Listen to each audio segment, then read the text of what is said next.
Everyone, बेटा आज जो हम टॉपिक स्टार्ट करने वाले हैं वो करने वाले हैं बैलेंस ऑफ पेमेंट। अब पहली चीज क्वेश्चन आ जाता है कि बैलेंस ऑफ पेमेंट होता क्या है ना।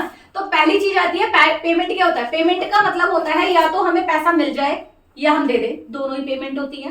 इन दोनों में अगर हम बैलेंस कर दे, सपोज करो कि मैंने 100 रुपए तुम्हें दिए और 100 रुपए तुमने मुझे वापस कर दिए, तो यानी कि इनकमिंग और आउटगोइंग दोनों बराबर है ना, यही है बैलेंस। समझ में आ गया। मेरा फायदा कब होगा? जब मेरी रिसीविंग ज्यादा होगी और मेरी पेइंग कम होगी। अगर तुम लोग मुझे 200 रुपीज देते हो और मैं तुम्हें 100 रुपीज दूं, तो मेरे पास कितने बचे? 100 रुपीज, यानी कि मेरे पास जो पेमेंट पहुंची वो प्लस में पहुंच गई, इसे कहते हैं सरप्लस। समझ में आ गया। इसी तरीके से अगर मैंने तुम्हें ज्यादा दे दिए और मेरे पास कम आए हैं, मैंने तुम्हें 200 रुपीज दिए और तुमने मुझे 100 रुपए वापस करे हैं, तो क्या होगा? 100 रुपीज का मुझे लॉस हो गया, इसे कहते हैं डेफिसिट। क्लियर? ये क्यों किया है? जब हम सेल और परचेज करते हैं कोई चीज, एक्सपोर्ट इंपोर्ट करते हैं, जब हमें गिफ्ट मिलते हैं, ट्रांजैक्शन होता है, यानी कोई भी इकोनॉमिक ट्रांजैक्शन जब दो देशों के बीच में या बहुत सारे देशों के बीच में की जाती है, उनसे जो हमें रिसीविंग होता है और जो हम पे करते हैं, अगर वो बराबर है तो हम कहेंगे हमारा BOP, balance of payment, balanced है। क्लियर हो गया। अगर हमें रिसीविंग कम हो रही है तो हम बोलेंगे घाटा है, अगर हमें रिसीविंग ज्यादा हो रही है तो हम बोलेंगे फायदा है, सरप्लस है। कंसेप्ट समझ में आया? इसका मतलब है दो देशों के बीच में होने वाले ट्रांजैक्शन के रिकॉर्ड को ही बैलेंस ऑफ पेमेंट कहते हैं। Concept clear? समझ में आ गया। सो हम क्या कहेंगे बैलेंस ऑफ पेमेंट के लिए? क्या कहेंगे? Balance of payment is, balance of payment क्या है? बैलेंस ऑफ पेमेंट मीनिंग करेंगे पहला। बेटा कभी भी जब आप टॉपिक करते हो तो टॉपिक में आपका एक एक पॉइंट क्लियर होना चाहिए। मीनिंग क्या बताया? All economic transaction among the country receiving और पे का जो रिकॉर्ड होता है उसी को हम बैलेंस ऑफ पेमेंट कहते हैं। कंसेप्ट क्लियर हुआ? ठीक है। अब बैलेंस ऑफ पेमेंट के अंदर क्या क्या आएंगे? बेटा जब हम रिसीविंग कर रहे होते हैं, है ना, मैंने क्या बोला? All economic transaction, all economic transaction. अब इकोनॉमिक ट्रांजैक्शन कौन कौन से होंगे और उन्हें कहां कहां लिखा जाएगा? तो इकोनॉमिक ट्रांजैक्शन में पहला क्या हो गया भैया? जब हम एक्सपोर्ट और इंपोर्ट करते हैं, इसे हम क्या बोलेंगे? इसे हम बोलेंगे कंपोनेंट्स बोलेंगे, जिसके अंदर पहला पॉइंट जो आ जाएगा वो आ जाएगा विजिबल आइटम्स का। क्या आ जाएगा हमारा? Visible items. विजिबल आइटम्स का मतलब होता है जो हम देख सकते हैं, जो हम छू सकते हैं, उसको हम विजिबल आइटम कहते हैं, दृश्य मदे कहते हैं। क्लियर है? दूसरा आ जाएगा इनविजिबल आइटम। इनविजिबल आइटम का मतलब क्या होता है? इनविजिबल आइटम्स का मतलब हो गया सेवाएं, जो हमें दिखाई नहीं देती हैं। विजिबल आइटम का मतलब क्या हो गया? गुड्स, यानी सामान। इनविजिबल आइटम का मतलब क्या हो गया? सर्विसेज हो गया। अब क्या गुड्स हम खरीदते हैं या नहीं खरीदते हैं? खरीदते हैं। क्या गुड्स हम बेचते हैं? नहीं बेचते हैं? बेचते हैं। क्या हम सर्विसेज दूसरी कंट्री से लेते हैं? नहीं लेते हैं। डॉक्टर की लेते हैं, इंश्योरेंस सर्विसेज लेते हैं हम लोग, मेडिकल फैसिलिटीज जैसे हम लेते हैं, टीचिंग फैसिलिटीज लेते हैं, ऑनलाइन सर्विसेज लेते हैं हम लोग, है ना। आज की डेट में बहुत सारी है, हम लोग ब्रॉडबैंड खरीदते हैं, सर्विसेज खरीदते हैं, है ना। तो ये सारा का सारा क्या सर्विसेज हम खरीदते भी हैं और बेचते भी हैं। क्लियर? समझ में आया? किसके? Among the country. तीसरी चीज जो आ जाएगी वो आ जाएगी आपकी यूनिलैटरल ट्रांसफर। यूनिलैटरल ट्रांसफर होता क्या है? यूनिलैटरल ट्रांसफर, यूनि का मतलब होता है एक तरफा, यूनिलैटरल का मतलब क्या होता है? एक तरफा। भैया मैंने दिया ही दिया है, तुम्हारी बुआ जी आते तुम्हारे घर में पैसे देके आते, तुम्हें देती है ना, पैसा देती है, गिफ्ट देती है, तो तुम्हें दिया है। इट इज नॉट कंपल्सरी कि तुम भी दोगे, है ना। इट इज नॉट कंपल्सरी तुम भी दोगे, लेकिन मम्मी दे रही है तो आपके यहाँ आया है और आप दे भी रहे हो। अब आप ये देखोगे कि बुआ जी सस्ता गिफ्ट लाई थी कि महंगा गिफ्ट लाई थी, है ना। तो आपकी इनकमिंग और आउटगोइंग क्या हुई? दोनों को चेक करोगे, कह रहे भैया 100 रुपए उन्होंने दिए थे, मम्मी ने 101 दे दिए, 1 रुपए फालतू चला गया। समझ में आया? इसका मतलब क्या हो गया? यहाँ पे भी लॉस हो गया। तो यानी यूनिलैटरल, लेकिन यहाँ पर कंपल्सन नहीं होता कि हम गिफ्ट देंगे या कंपल्सन। तो इसी तरीके से गिफ्ट्स हो गया, ग्रांट हो गया, कोई रिसोर्सेज हो गए, रिसोर्सेज नहीं, गिफ्ट्स हो गया, ग्रांट हो गए, या कोई इस स्कॉलरशिप हो गई, तो ये जब दिए जाएंगे बेसिकली, है ना, यूनिलैटरल ट्रांसफर हमने किया है, टू अब्रॉड किया है, दूसरी कंट्री को दिया है, हमें मिलेगा। हमारे यहाँ पे गाड़ी मिल गई, फरारी मिल गई, हमें रॉयल एनफील्ड मिल गई, यहाँ पर कंट्री के अंदर किसी को दे दिया, गिफ्ट दे दिया, प्लेयर्स को गिफ्ट दे दिया, कोई स्टेट के अंदर प्रॉब्लम आ गया तो IMF से, वर्ल्ड बैंक से हमें पैसा जो है वो हमें कहीं पे ग्रांट मिल गया, अगर बाई चांस अगर वो ग्रांट करते हैं तो, है ना।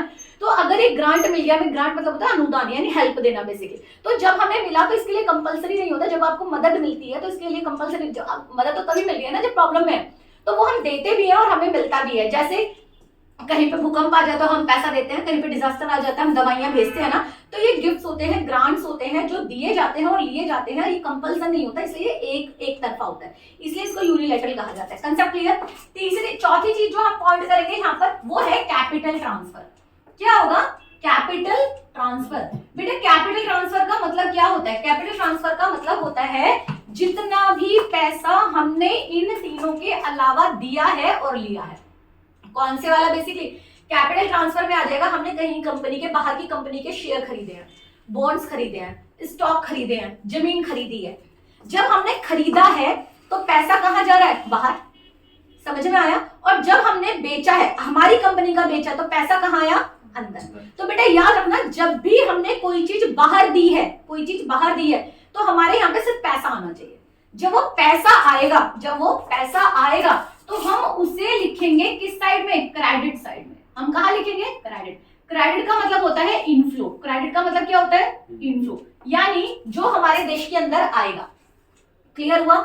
जो हमारे देश से बाहर जाएगा उसे हम क्या कहते हैं? डेबिट, है ना, उसे हम कहते हैं डेबिट यानी आउटफ्लो। Concept clear? इतना समझ में आया? और बेटा इन सब के रिकॉर्ड को, इन सब जो इनकमिंग है और आउटगोइंग है, इन्हीं सब के रिकॉर्ड को रखना ही बैलेंस ऑफ पेमेंट कहता है।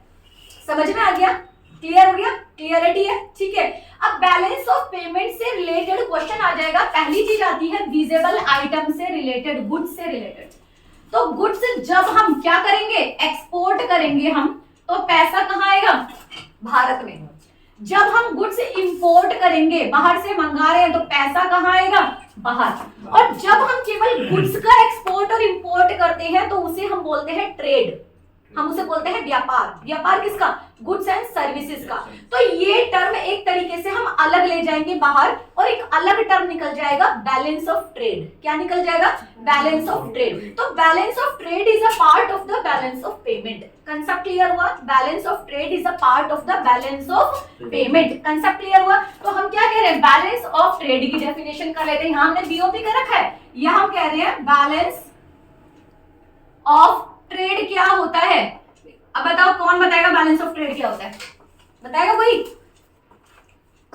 बताएगा कोई बैलेंस ऑफ ट्रेड क्या होता है? बता सकते हो भाई? एक्सपोर्ट और इंपोर्ट बराबर है। हाँ, जब एक्सपोर्ट और इंपोर्ट दोनों कंट्री का बराबर हो रहा है, या एक्सपोर्ट। अब यहाँ पे सरप्लस बैलेंस ऑफ ट्रेड कब होगा?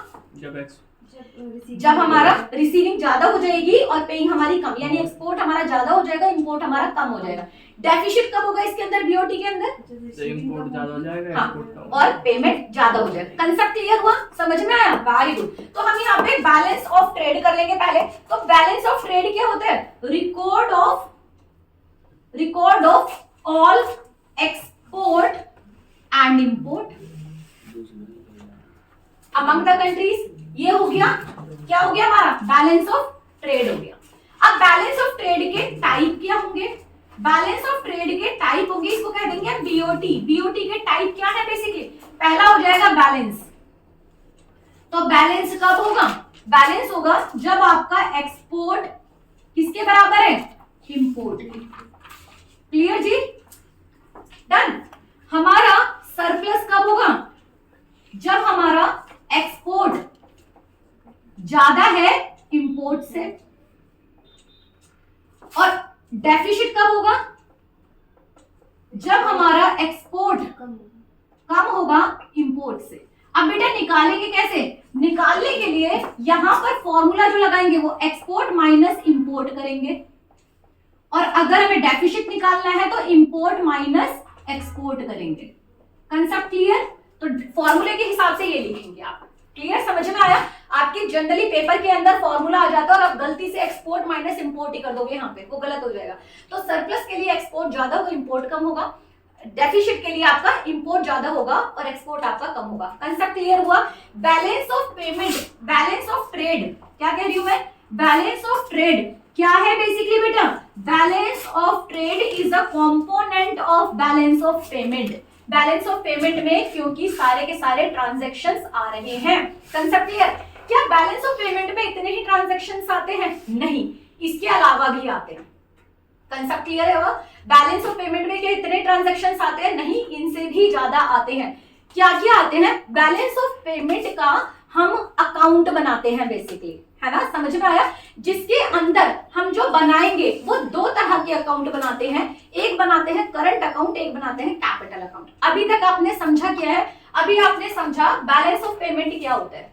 बैलेंस ऑफ पेमेंट का मीनिंग होता है जितनी भी all economic transaction between the countries, उनका जब रिकॉर्ड रखा जाता है उसको बैलेंस ऑफ पेमेंट कहते हैं। बैलेंस ऑफ पेमेंट के अगर हम बोले कि कंपोनेंट क्या होते हैं तो उसको अभी हम डिस्कस करेंगे। बैलेंस ऑफ पेमेंट की ट्रांजैक्शन, इकोनॉमिक ट्रांजैक्शन कौन कौन सी होती है? तो these are your economic transactions. कौन कौन सी होगी? पहले विजिबल आइटम हो गया, इनविजिबल आइटम हो गया, यूनिलैटरल ट्रांसफर हो गया, वन साइडेड पेमेंट हो गया, और आपकी इकोनॉमिक ट्रांसफर हो गया आपका। समझ में आया? कैपिटल ट्रांसफर हो गया आपका। कंसेप्ट क्लियर हुआ? इसके बाद नेक्स्ट पॉइंट हम क्या कर रहे हैं? हमने निकाल के देखा कि विजिबल आइटम क्या होता है? बीओटी होता है, बैलेंस ऑफ ट्रेड होता है। बैलेंस ऑफ ट्रेड क्या होता है? जितना भी ट्रांजैक्शन विजिबल गुड्स के अंदर किया हुआ, जब आप गुड्स को ही सेल और परचेस कर रहे हो अमंग द कंट्री, तो उन्हीं के डिफरेंस को हम क्या कहते हैं? बैलेंस ऑफ ट्रेड कहते हैं। तो इसी को हमने एक्सप्लेन किया है। तो क्वेश्चन आ जाता है what do mean by the balance of trade. तो बैलेंस ऑफ ट्रेड कितनी तरह का होता है? 3 तरह का होता है। बैलेंस होता है, सरप्लस होता है एंड डेफिसिट होता है। बैलेंस में क्या हो जाएगा? Export is equal to import हो रहा है, सरप्लस में export is greater than import हो जाएगा, और डेफिसिट में एक्सपोर्ट लेस देन इंपोर्ट हो जाएगा। कंसेप्ट क्लियर इतना? कोई डाउट यहां तक? अब आ जाते हैं हमारे कंपोनेंट्स ऑफ, किस पर आ जाएंगे? बैलेंस ऑफ ट्रेड पर। क्या आ जाएगा हमारा? Component of balance of trade. और कंपोनेंट्स के अंदर हम करेंगे क्या? बेटा हमारा जो बैलेंस ऑफ ट्रेड होता है उसमें 2 साइडेड होती है। एक होता है करंट अकाउंट। करंट अकाउंट का मतलब क्या होता है? जितना भी ट्रांजैक्शन आपका रेगुलर हो रहा है उसको आप करंट अकाउंट कहते हैं। अब ये जो सारा ट्रांजैक्शन है, ये वाला जो सारा ट्रांजैक्शन है, क्या वो हमेशा होता होगा या नहीं होता होगा? होता है ना? हम क्या करते हैं? सामान का एक्सचेंज कर रहे हैं, सर्विसेज का एक्सचेंज कर रहे हैं। हम जो गिफ्ट है वो देते भी हैं, गिफ्ट लेते भी हैं, और हम शेयर मार्केट्स के अंदर या स्टॉक मार्केट के अंदर या एसेट्स के अंदर सेलिंग एंड परचेजिंग भी करते हैं। तो ये जो बनेगा वो बन जाएगा आपका करंट अकाउंट। सीधे सीधे क्या बन जाएगा? ये आपका करंट अकाउंट बन गया। Concept clear? यानी ये सारे ट्रांजैक्शन, जब हमने केवल विजिबल आइटम का ट्रांजैक्शन किया था उसको हम बोल रहे थे बीओटी। हम क्या बोल रहे थे इसको? बीओटी। ये वाला हिस्सा क्या था? बीओटी था। ये यानी BOT is a part of the balance of payment. Concept clear हुआ? जब हम ये सारे ट्रांजैक्शंस ले रहे हैं, तो ये क्या बन गया बेसिकली बेटा? ये बन गया आपका करंट अकाउंट। कंसेप्ट क्लियर हुआ? जब हमने सब लिए तो क्या बन गया? Current account. करंट अकाउंट में क्या किया हमने? गुड्स का एक्सपोर्ट किया, गुड्स का इंपोर्ट किया। तो सर्विसेज का एक्सपोर्ट, सर्विसेज देते हैं ना हम बेसिकली, और सर्विसेज का इंपोर्ट किया है बेसिकली। सर्विसेज दी है हमने और ली है। यूनिलैटरल ट्रांसफर के अंदर सपोज करो हम ले रहे हैं स्कॉलरशिप, गिफ्ट्स ले लें, तो हमने क्या दिया है? हमने ये सब अगर क्रेडिटेड है तो हमने रिसीव किए हैं, और यहाँ पर अगर हमने दिया तो हमने पे किया है, यहाँ पे पेड किया है। जो हमारी कैपिटल ट्रांसफर है यहाँ पर क्या हो जाएगा? रिसीविंग, जबकि यहाँ क्या हो जाएगा? पेड। इन दोनों का ट्रांजैक्शन निकालेंगे। क्लियर है? अब ये बताओ कि करंट अकाउंट समझ में आ गया? This is your current account. Current account के कंपोनेंट समझ में आ गए, तो इसे हम क्या कह देंगे भैया? सीधे सीधे this is your current account. Clear? इतना समझ में आया? अब करंट अकाउंट का सरप्लस, करंट अकाउंट बैलेंस कब होगा? ये बताओ। ये करंट अकाउंट के सारे लिख दिए। अब ये बैलेंस कब होगा? जब इसकी क्रेडिट साइड और डेबिट साइड एक दूसरे के बराबर होगी, है ना? जब आपकी रिसीविंग जो हो जाएगी करंट अकाउंट की और पेइंग जो हो जाएगी वो दोनों बराबर हो जाएगी, तो करंट अकाउंट क्या हो जाएगा? बैलेंस। अगर आपका रिसीविंग ज्यादा हो जाएगा और पेड कम हो जाएगा तो क्या हो जाएगा आपका? सरप्लस। अगर आपकी पेइंग ज्यादा हो जाएगी तो क्या होगा आपका? डेफिसिट हो जाएगा। Concept clear? तुम लोग इतना डर के क्यों बोलते हो, है ना? कैमरे के वजह से इट्स ओके। कैमरे के उधर जो बैठे हुए हैं वो भी स्टूडेंट ही है सारे के सारे। फाइन। तो नेक्स्ट इतना समझ में आया? तो that is your current account के अंदर कंसेप्ट क्लियर हुआ? कोई डाउट इसके अंदर? Is there any doubt? ठीक है, अब यहाँ पे क्लियर हुआ। तो करंट अकाउंट को भी हम क्या कह सकते हैं? भाई करंट अकाउंट में हम 3 चीजें निकाल के लेके आ गए। क्या? सरप्लस होगा, बैलेंस्ड होगा, और तीसरा क्या हो जाएगा, डेफिशिट हो जाएगा। अब भाई देखो सीधी सी बात है, जब आपका करंट अकाउंट सरप्लस है तो अच्छी बात है, यानी आपका एक्सपोर्ट इंपोर्ट जो है वो ज्यादा हो रहा है, आपकी रिसीविंग ज्यादा हो रही है तो अच्छी बात है, इस पैसे को आप और ज्यादा डेवलपमेंट में लगा लोगे अपने देश के। अगर हम बात करेंगे यहाँ पे बैलेंस है, तो बैलेंस में तो हमारे पास कुछ बच ही नहीं रहा है ना, जितना दिया उतना ही लिया, तो नो प्रॉफिट नो लॉस के केस में खेल रहे हैं हम लोग। लेकिन डेफिशिट जब हो जाता है किसी भी कंट्री का, इकोनॉमी का, किसी भी घर का, फैमिली का, जब हमें डेफिशिट होता है तो इस डेफिशिट को आपको यहाँ से हम पूरा नहीं कर पाते, तो इसी डेफिशिट को पूरा करने के लिए हमें लोन लेना पड़ता है ना, या हमारे पास जब सरप्लस होता है तो हम दूसरे देशों को लोन दे देते हैं। जब पैसा तुम्हारे पास रखा होगा तो आप क्या करोगे, इन्वेस्टमेंट कर दोगे ना दूसरी कंट्री के अंदर, दूसरी कंपनी के अंदर। जब आप इन्वेस्टमेंट करो तो एक तरीके से लोन ही तो दे दिया आपने वहां पे, है ना, पैसा दिया है ना, अब उसमें जो प्रॉफिट आएगा उसमें आपका शेयर हो जाएगा ना, कंसेप्ट क्लियर हुआ। तो यही जो पैसा आपने लिया और दिया, यही जो पैसा आपने लिया और दिया, इसी को हम कह देंगे कैपिटल अकाउंट। क्या कह देंगे इसे हम, कैपिटल अकाउंट। समझ में आया? तो यहाँ पर इसी को पूरा करने के लिए जनरली कैपिटल अकाउंट कब आता है, जब हम इसे पूरा करना चाहते हैं। कैपिटल में क्या है, यहाँ पर आप गुड्स सर्विसेज चीजों का लेन देन करो। कैपिटल में क्या आ रहा है, केवल पैसे का लेन देन करो। और पैसे का लेन देन क्यों करो, 99% चांसेस होते हैं कि अगर हमारे पास सरप्लस या डेफिशिट होता है, पैसा ज्यादा है तो हम देंगे और पैसा कम है तो हम लेंगे। हमारे यहाँ डेवलपमेंट ज्यादा है तो हम क्या करेंगे, हम पैसा ले लेंगे बाहर की कंट्री से, हम क्या करेंगे, इन्वेस्टमेंट ले लेंगे, और बाहर की कंट्री में हम क्या कर देंगे, इन्वेस्टमेंट कर देंगे। समझ में आया? तो हम यहाँ पर लिख लेंगे कॉम्पोनेंट्स ऑफ कैपिटल अकाउंट। तो आपके बेसिकली यहाँ पर जो बैलेंस ऑफ पेमेंट है उसके दो कंपोनेंट बन गए। कौन कौन से बन गए, पहला बन गया करंट अकाउंट, पहला क्या बन गया, करंट अकाउंट, और दूसरा क्या बन गया, कैपिटल अकाउंट। क्या बन गया दूसरा, कैपिटल अकाउंट। कंसेप्ट क्लियर हुआ? अब कैपिटल अकाउंट के कंपोनेंट्स कर लेते हैं हम लोग। नेक्स्ट टॉपिक हम लोग ने स्टार्ट कर रखा वो है component of the capital account. देखो कंपोनेंट ऑफ कैपिटल अकाउंट क्या बताया, जब हम करंट अकाउंट की बात कर रहे हैं तो रेगुलर ट्रांसफर की बात कर रहे हैं, ट्रांजैक्शन की बात कर रहे हैं। जब हम कैपिटल अकाउंट की बात करते हैं तो इसके अंदर क्या होगा, इसके अंदर होगा लैंडिंग और बोरोइंग। मैंने क्या बताया, जब हमारे पास सरप्लस है तो हम बाहर पैसा दे देंगे, जब हमारे पास पैसा कम है तो हम पैसा ले लेंगे। तो ये क्या हो जाएगा हमारा, ये हो जाएगा क्या हमारा, यहाँ पर लैंडिंग और बोरोइंग। तो पहला जो कंपोनेंट आ जाएगा, जैसे इसकी कंपोनेंट है ना, तो ऐसे कैपिटल अकाउंट का पहला जो कंपोनेंट हो जाएगा वो आ जाएगा लैंडिंग, ठीक है, और दूसरा क्या हो जाएगा इसी के साथ, बोरोइंग। क्या हो जाएगा, लैंडिंग एंड बोरोइंग। दूसरा कंसेप्ट क्या हो जाएगा यहाँ पर, सोच के बताओ। दूसरे देशों के साथ हम क्या करते हैं व्यापार में, पैसा क्या करते हैं, इन्वेस्टमेंट। हमारी कंट्री के अंदर इन्वेस्टमेंट आएगा और हम कंट्री से इन्वेस्टमेंट देंगे, तो दूसरा क्या हो जाएगा, इन्वेस्टमेंट हो जाएगा। दूसरा क्या हो जाएगा, इन्वेस्टमेंट हो जाएगा। Concept clear? तीसरा जो हो जाएगा वो हो जाएगा फॉरेन रिजर्व। फॉरेन रिजर्व का मतलब क्या होता है, फॉरेन रिजर्व का मतलब होता है दूसरे देशों का करेंसी, दूसरे देशों का पैसा। हमारी कंट्री का पैसा देशी या इसे बोलेंगे डोमेस्टिक, बाहर की कंट्रियों का पैसा विदेशी या जिसे हम बोलेंगे फॉरेन एक्सचेंज या फॉरेन रिजर्व, जो आरबीआई के साथ, जो बैंकों के साथ रखा जाता है। कंसेप्ट क्लियर हुआ? तो तीसरा आ जाएगा फॉरेन रिजर्व, फॉरेन रिजर्व। तो इसको भी क्या कर लेंगे हम, क्रेडिट साइड कर लेंगे सेम हमारा, और डेबिट साइड कर लेंगे सीधा, वहीं से कंसेप्ट आ जाएगा ऊपर वाले से। तो हम क्या करेंगे भैया, क्रेडिट साइड में क्या हो जाएगा, जब हम क्या करेंगे, बोरो करेंगे, तो पैसा हमारे पास आना चाहिए कैसे भी आए, जो हमें देना तो बात की बात है ना। तो हमने क्या किया है यहाँ पर, बोरो।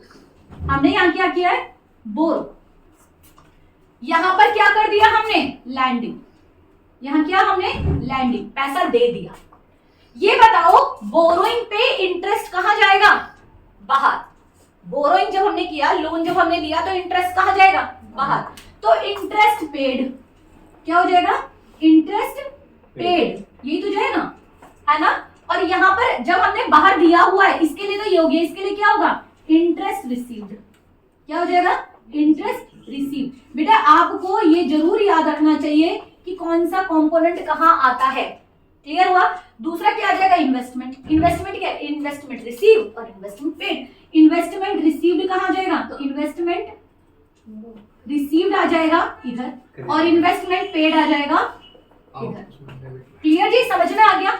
जब हम बात कर रहे हैं फॉरेन रिजर्व, तो हमारी कंट्री के अंदर है तो यहाँ पर क्या हो जाएगा, रिसीव, और यहाँ क्या हो जाएगा, पेड। यहाँ जो हमने दूसरे देशों में है, तो इनका ये कंपोनेंट से क्या बन गया, हमारा कैपिटल अकाउंट हो गया। कंसेप्ट क्लियर है। करंट अकाउंट में सरप्लस हो गया, बैलेंस हो गया, डेफिसिट हो गया। कैपिटल अकाउंट में भी सरप्लस, डेफिसिट और बैलेंस हो सकता है, नहीं हो सकता, हो सकता है जब ये दोनों बराबर हैं। जब हमारी बोरोइंग जो है, जो हम ले रहे हैं, वो अगर हमारा ज्यादा है, तो बेटा एक बात बताओ, हम बोरो कब करते हैं, जब हमें घाटा है। हम कभी भी बोरोइंग करके घाटा नहीं बढ़ाना चाहेंगे, समझ में आया। तो हम जनरली कैपिटल अकाउंट के अंदर इन चीजों को नहीं देखते हैं। क्यों? क्योंकि सरप्लस और डेफिसिट को मैनेज करने के लिए ही कैपिटल अकाउंट होता है। समझ में आ गया? इनको मैनेज करने के लिए क्या होता है, कैपिटल अकाउंट। तो हमारा क्वेश्चन यहाँ से, इसके हम बैलेंस में हम बात ही नहीं करते। उसका रीजन है क्योंकि अगर सरप्लस है, हमारे पास पैसा ज्यादा है, तो हम क्या कर देंगे, लैंड कर देंगे। हमारे पास डेफिसिट है तो हमने बोरो कर लिया। हमारे पास पैसा ज्यादा है तो हमने इन्वेस्टमेंट कर दिया। हमारे पास पैसा कम है या हमें ज्यादा चाहिए, इन्वेस्टमेंट चाहिए, तो हमने इन्वेस्टमेंट करा लिया। हमारे पास फॉरेन रिजर्व जो होता है वो फ्री फ्लो नहीं होता मार्केट के अंदर, वो एक रिजर्व रखा जाता है। करेंसी की वैल्यू को इंक्रीज या डिक्रीज जब होती है तो फॉरेन रिजर्व इंक्रीज या डिक्रीज होता है बेसिकली। कंसेप्ट क्लियर हुआ? अब अगर हम यहाँ पर बात करें, बैलेंस ऑफ पेमेंट के दो पार्ट हो गए, ठीक है जी।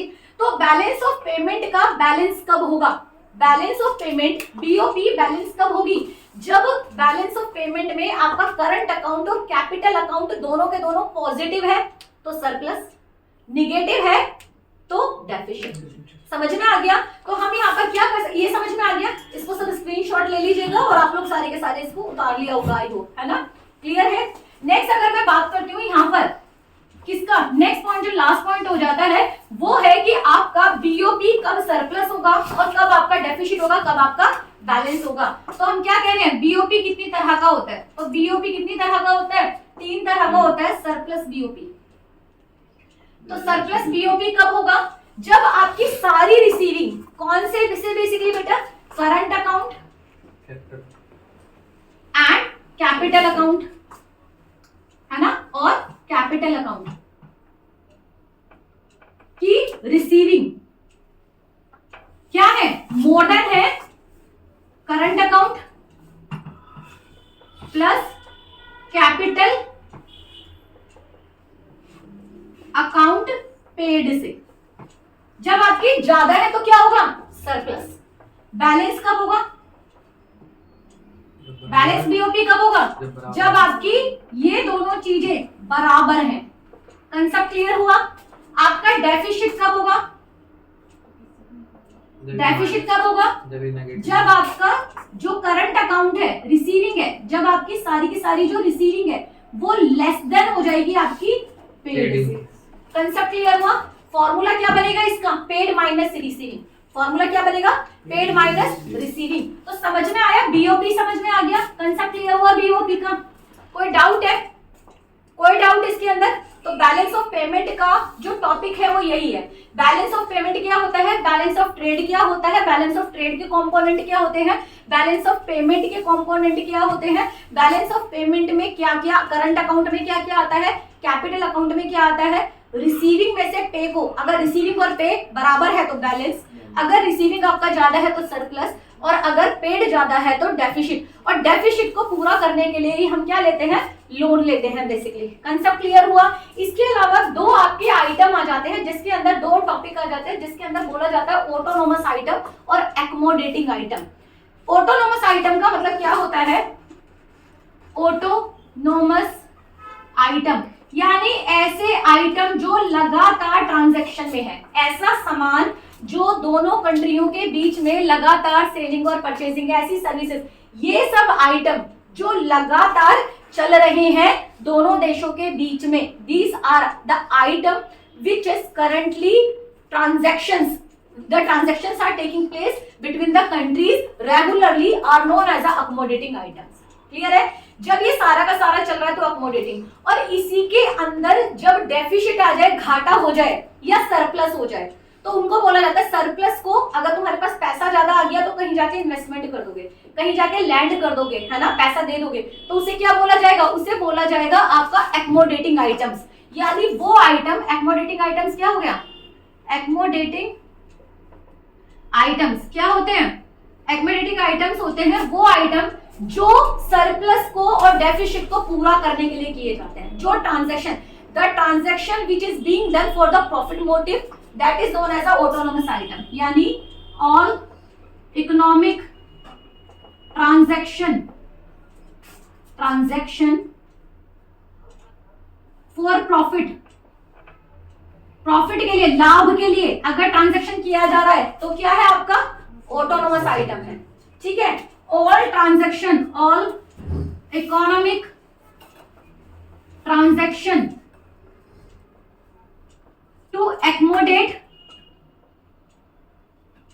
सरप्लस, यानी सरप्लस है तो पैसा लगाया जाए, और डेफिसिट या घाटा हो जाए तो ले लिया जाए।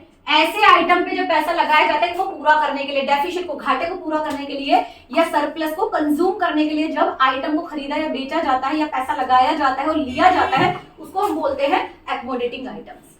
क्लियर हुआ? कंसेप्ट क्लियर है? तो बेटा that's all for the BOP. आपका बैलेंस ऑफ पेमेंट का सिलेबस इतना ही है। बैलेंस ऑफ पेमेंट के अंदर सबसे पहला जो आ जाएगा वो आ जाएगा balance of payment. Balance of payment क्या होता है? फिर उसके बाद हमने किया बैलेंस ऑफ पेमेंट के कंपोनेंट्स कर लिए, जिसके अंदर हमने क्रेडिट साइड और डेबिट साइड देखा है, और हमने आइटम देख लिए थे, visible item, invisible item, unilateral item और कैपिटल ट्रांसफर। ये हमारा जो बैलेंस ऑफ पेमेंट होता है उसके दो कंपोनेंट्स में से एक जो कि करंट अकाउंट है और कैपिटल अकाउंट है। तो करंट अकाउंट के अंदर ये सारे के सारे ट्रांजैक्शंस आते हैं। दूसरा जो पॉइंट देखा था वो देखा हमने कैपिटल अकाउंट। कैपिटल अकाउंट के अंदर जितना भी पैसा हमारा लेन देन, चाहे वो इन्वेस्टमेंट है, लैंडिंग है, बोरोइंग है या आपका फॉरेन रिजर्व है, उनको मैनेज करना आपका कैपिटल अकाउंट है। फिर हमने किया कि बैलेंस ऑफ पेमेंट के प्लस सरप्लस होता है, डेफिसिट होता है या बैलेंस होता है, वो कैसे होता है, that we have seen. And last हमने देखा कि जब ट्रांजैक्शन दोनों कंट्रियों के बीच में चल रहा होता है प्रॉफिट मोटिव को लेकर, उन आइटम्स को हम कहते हैं एक्मोडेटिंग आइटम्स, ऑटोनोमस आइटम। क्या कहते हैं? ऑटोनोमस आइटम कहते हैं। और जब कभी बैलेंस ऑफ पेमेंट के अंदर डेफिसिट या सरप्लस हो जाता है, उसको मैनेज करने के लिए जिन आइटम्स का यूटिलाइज किया जाता है, जिन इकोनॉमिक ट्रांजैक्शन का यूटिलाइजेशन किया जाता है, उसको कहते हैं हम लोग एक्मोडेटिंग items. That's all for today's class. Thank you so much. If there is any query, आप लोग मुझसे पूछ सकते हैं और आप लोग कमेंट बॉक्स में लिख सकते हैं। Thank you so much.